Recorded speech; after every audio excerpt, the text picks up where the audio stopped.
কুমিল্লায় ঢাকা চট্টগ্রাম মহাসড়কের পাশে ১৪ পৌরসভার প্রবেশ মুখে ময়লার গন্ধে দূষিত হচ্ছে পরিবেশ।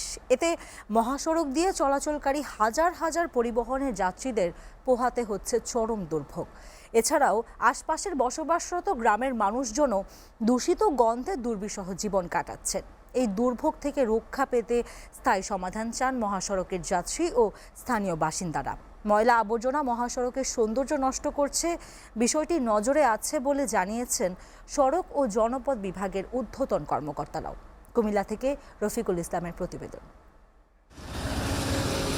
দেশের লাইফলাইন হিসেবে পরিচিত ও দৃষ্টিনন্দন সড়ক ঢাকা চট্টগ্রাম মহাসড়কের পাশে ময়লার স্তূপ পীড়া দেয় যাত্রী ও এলাকাবাসীকে। কুমিল্লা ১৪ উপজেলার ৯ নং ওয়ার্ডে বালুজুড়ি এলাকায় রাস্তার পাশেই ময়লার ভাগাড়। সেখানে স্তূপ করে রাখা হয়েছে পৌরসভা থেকে আনা বর্জ্য। কোনো ধরনের প্রাচীর না থাকায় বাতাসে ও পশু পাখিদের টানা হেঁচড়ায় ময়লা চলে আসছে রাস্তার ওপর। ক্ষতিকর গ্যাস ও দুর্গন্ধ ছড়িয়ে পড়ছে চারদিকে। এতে হাঁটা যাচ্ছে না সড়কের পাশ দিয়ে।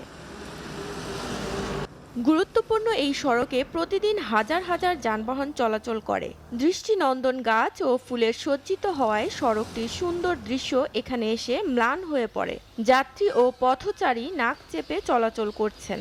আশেপাশের গ্রামের মানুষ ও শিক্ষা প্রতিষ্ঠানের শিক্ষার্থীরা অসুস্থ হয়ে পড়ছে ধীরে ধীরে, ভুগছে বিভিন্ন চর্মরোগে। বিষয়টি দ্রুত সমাধান হবে এমনটাই প্রত্যাশা এই সড়কের চলাচলকারীদের। পথচারী আছে, নিয়মিত আমরা এদিকে যাতায়াত করি, আমাদের অনেক প্রবলেম হয়, আমাদের নিঃশ্বাস নিতে কষ্ট হয়। আমরা যাতায়াত করার সময় অনেক কষ্ট লাগে। পরিষ্কার বা পরিচ্ছন্নতা রাখা যায় তাহলে সাধারণ পাবলিক বা সাধারণ জনগণ অনেক ভালো থাকে। এটা যদি পরিত্রাণ করা যায় ভালো হয় আমাদের জন্য। দুর্গন্ধলা থাকা পাচ্ছে, ধোঁয়া তো অতিরিক্ত ধোঁয়া, বুঝছেন, চোখ মুখ অন্ধকার করে আসে। যে ছাত্রছাত্রীদের যে স্বাস্থ্যের বিষয়টা সেটা তাদের জন্য অনেকটা ঝুঁকিপূর্ণ। সড়ক ও জনপথ বিভাগের ঊর্ধ্বতন কর্মকর্তা জানান, এ সকল ময়লা আবর্জনা মহাসড়কের সৌন্দর্য নষ্ট করে। বিষয়টি দুঃখজনক। এরই মধ্যে পৌরসভাকে কয়েকবার জানানো হয়েছে। আশা করি কর্তৃপক্ষ এ বিষয়ে দ্রুত পদক্ষেপ নেবে। পৌরসভাকে আমি আরো আপনার মাধ্যমে রিকোয়েস্ট করব যে তারা যাতে এটা ফেলানো বন্ধ করে দেয় এবং তারা যাতে নির্দিষ্ট জায়গা বের করে যাতে পৌরসভা ময়লা ফেলানো। মহাসড়কের পাশে এ ধরনের ময়লা ভাগাড় বিদেশি পর্যটকদের কাছে দেশের ভাবমূর্তি ক্ষুণ্ণ করছে। অচিরে এই সমস্যার সমাধান হবে এমনটাই প্রত্যাশা সকলের। এসিটিভি নিউজ ডেস্ক।